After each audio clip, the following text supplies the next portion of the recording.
What if the secret to real self-care isn't found in vacations, shopping, or chasing comfort, but in the smallest moments of your everyday life? What if true healing begins not when you escape stress, but when you learn how to prevent it from piling up in the first place? In Japan, self-care is not an event. It's not a product. It's not a reward you earn after burning out. It is woven into daily living through simple actions that bring the body, the mind, and the present moment back into alignment. In today's video, we're going to explore 7 Japanese self-care habits that actually work, habits that require no money, no equipment, and almost no time, yet have the power to shift the rhythm of your life. If you've been feeling mentally tired, emotionally drained, or disconnected from yourself, this might be the beginning of a new way forward. Before we start, make sure to subscribe and turn on notifications. This channel brings you weekly videos on Japanese wisdom, mindfulness, self-care, and living with clarity and purpose. If you're ready to feel calmer, stronger, and more present, then welcome. Let's begin the journey.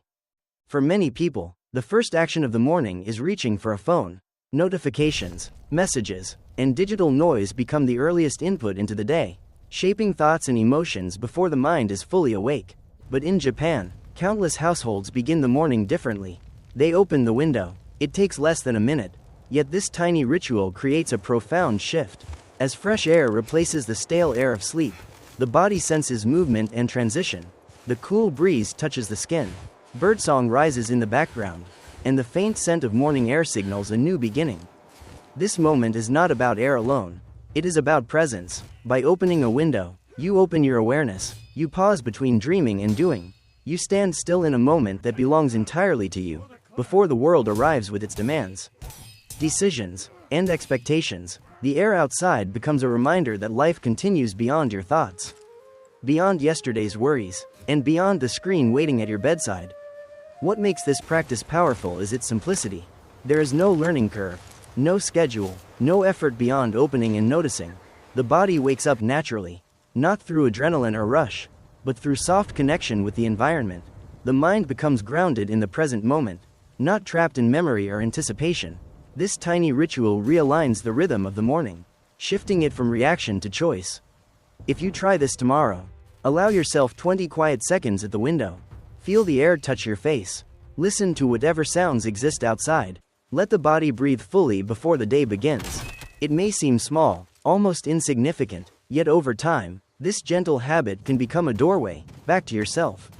In modern life, mornings often move too quickly. We pour coffee while thinking about work, grab breakfast while checking messages, and rush into the day before we have truly arrived in it. But in Japan, the act of preparing matcha offers a different rhythm. Making this tea is not meant to be fast. It is meant to be felt. The steps are simple. Measure the powder, heat the water, whisk until frothy, but each one invites attention. Nothing can be rushed. Nothing should be careless. In the stillness of this process, the mind naturally slows down and the senses awaken. The tea ceremony teaches that care is not something added to life. It is something woven into ordinary actions. As the bamboo whisk circles the bowl, you hear its soft rhythm. As the steam rises, you breathe more deeply. As the color shifts to bright green, you notice details you might otherwise ignore. Even before the first sip, a change has already begun. The mind has stopped running ahead. The body has softened into the moment, and your attention has returned home to the present. Drinking matcha is not about energy or flavor alone. It is about completion. You finish what you began. You honor the process as much as the result. In a world that often celebrates speed and multitasking, this ritual offers a rare gift: clarity through slowness. The body moves with intention, and the mind follows. For a few minutes, nothing else demands your focus. Nothing interrupts. Nothing divides you. If you want to try this practice, you don't need a traditional tea set. You don't even need matcha. You can prepare any drink, tea, coffee, or warm water, with the same deliberate presence. Measure slowly, pour slowly, stir slowly. Instead of thinking about the day ahead, stay with each motion. Allow your breath to settle. Allow silence to speak. You might find that the real nourishment isn't in the drink at all, but in the calm you create while making it. Most of us move through the day barely noticing the world through our senses. We smell our coffee without really smelling it, step outside without feeling the air, rush from place to place lost in thought rather than rooted in the moment. In Japan, However, there is a traditional practice called kodo, the way of incense, where people gather to appreciate scent with the same attention others give to music or art. Participants sit quietly, eyes lowered, breathing slowly, allowing the fragrance to become their entire world. No one speaks, no one analyzes, they simply feel. What makes scent such a powerful tool for self-care is how quickly it can bring us back to presence. The mind may wander into worry, memory, or planning, but the instant we notice a smell, we return to the body. It becomes a gentle anchor, guiding us out of mental noise and into direct experience. You don't need ceremonial incense to do this. The scent of rain, the aroma of morning tea, the freshness of clean clothes, or the fragrance of a candle can become an invitation to pause. All that matters is the quality of attention you give to it. When we focus on scent, the world slows down, thoughts lose their urgency, emotion settles, breathing deepens. What was just another moment becomes something vivid, alive with texture and meaning. In that stillness, you begin to notice subtle details, how the scent changes over a few breaths, how it makes you feel, how the body responds. These tiny observations are not trivial, they are the foundation of awareness. They remind you that life is not happening later, it is happening now. If you want to try this practice, choose a scent in your environment and give it your full attention for 10 slow breaths. No phone, no conversation, no multitasking, simply breathe and notice. You may discover that the world is far richer than the mind usually allows, and that peace isn't something you search for. It is something you return to. We spend so much of our lives indoors, under artificial lights, behind tinted windows, surrounded by screens, that we forget the body was designed to live in sunlight. In Japan, there is a word for the gentle glow that filters through leaves, komarebi. It is not just a description of light, it is a recognition of beauty. It reflects a culture that pauses long enough to notice how sunlight moves, how it softens shadows, how it turns ordinary moments into something sacred. Even a few minutes in natural light can shift the entire tone of a day. When sunlight touches the skin, something ancient awakens, breathing slows, muscles loosen, the mind becomes quieter. Sunlight signals to the body that it is time to be awake and alert, aligning the internal clock that governs energy, mood, and sleep. And unlike the digital brightness of phones or monitors, natural light nourishes instead of numbing. It reminds us that we are not machines built for constant output. We are living beings shaped by the rhythms of the planet.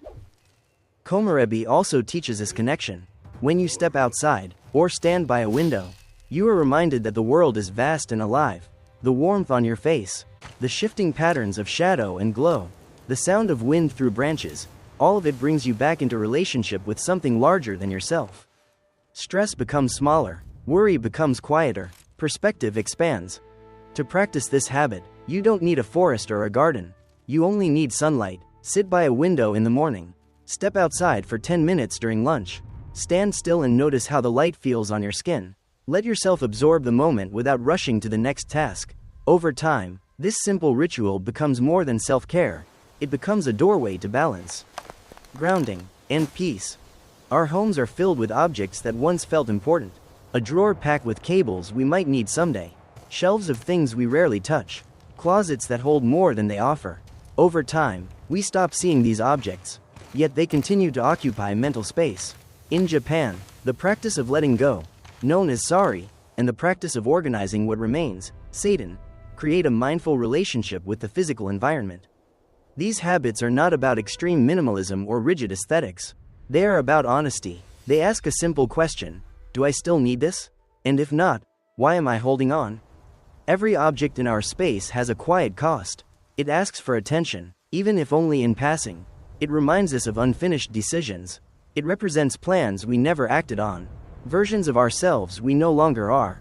By letting go of what no longer serves us, we create room for clarity, not just in the physical room, but in the mind. The act of sorting, releasing, and organizing becomes a way to reconnect with the present instead of being surrounded by the weight of the past. There is something deeply satisfying about watching space open up. A drawer that once overflowed now closes smoothly. A surface once covered in clutter becomes clean again.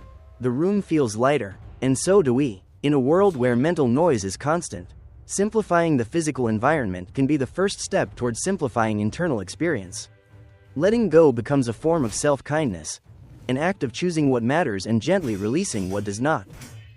If you want to try this practice, begin small, one shelf, one corner, one box. Pick up each item and ask yourself whether it supports your life today, not the life you imagine or the life you've already lived.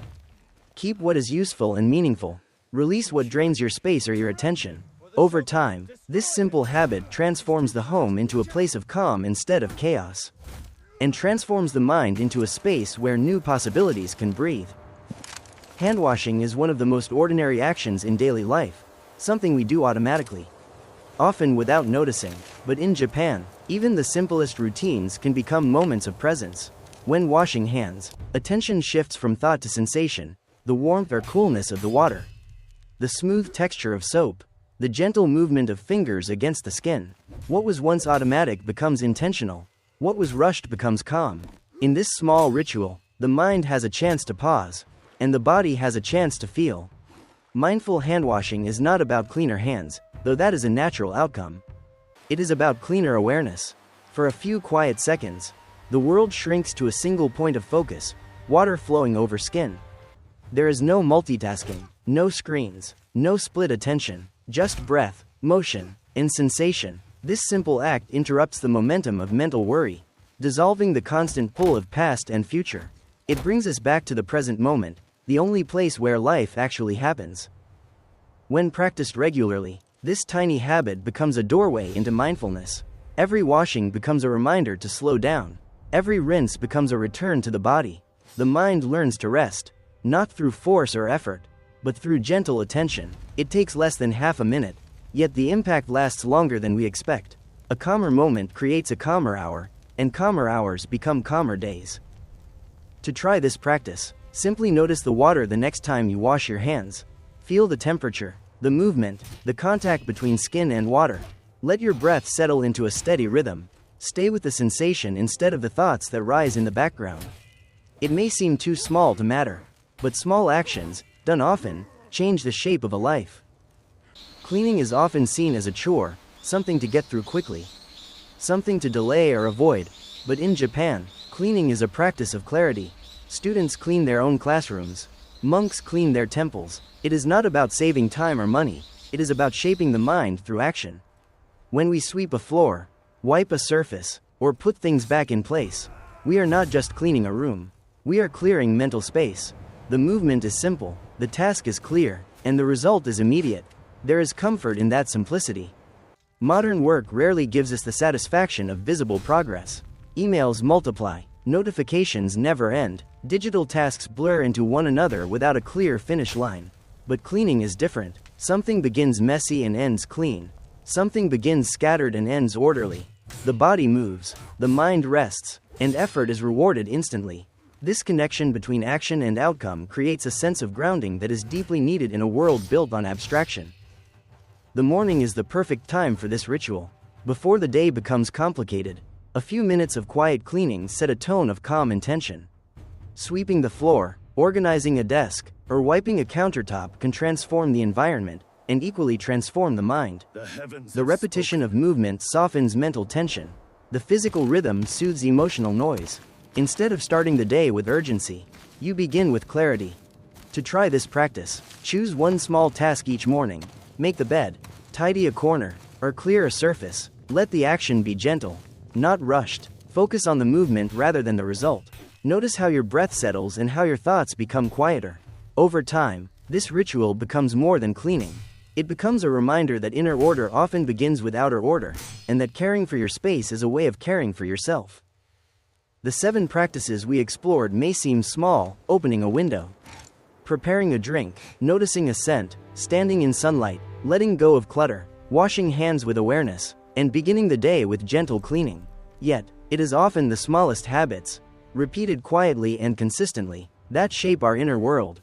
These Japanese self-care traditions are not meant to change your life in one dramatic moment. They are meant to change the way you move through life, slower, calmer, and more connected to yourself. In a world that pulls you in every direction, these practices bring you back to center.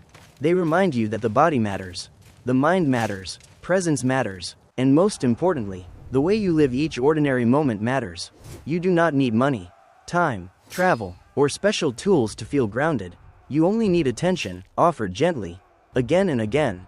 If any part of today's video spoke to you, choose one habit and begin there. Try it tomorrow morning. Feel how it shifts your energy, your clarity, your mood, and when it does, return to another, and another, and another. Over time, these simple rituals can soften stress, reshape thinking, and reopen parts of you that have been quiet for too long. Healing does not have to be loud. Often, it begins in silence. Thank you for spending this time here. If you would like more videos on Japanese wisdom, mindfulness, and the art of living with intention, I invite you to subscribe to the channel and turn on notifications. It helps us grow, and it ensures you never miss what's coming next. If you found value in this video, please leave a comment and share it with someone who might need a moment of peace today. Your voice and support make this space stronger, and I am grateful for every one of you. Until next time, take a breath, slow down, and return to yourself. Your life is happening here.